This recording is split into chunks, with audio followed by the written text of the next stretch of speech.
How to fix refillable whiteboard and permanent markers with flattened tip.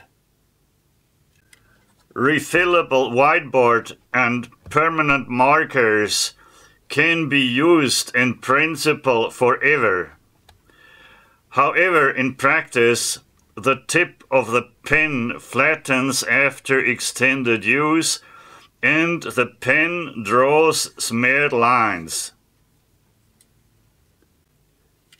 If the tip of the pen became soft and flattened, it may be damaged beyond repair.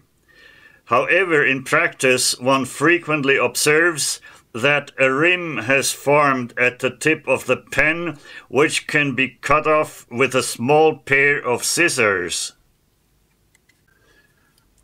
I have here a small pair of scissors on a Swiss Army knife.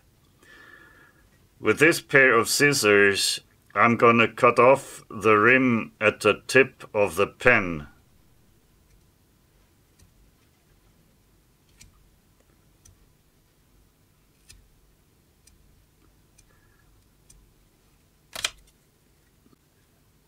After that, the lines drawn with the pen are close to normal.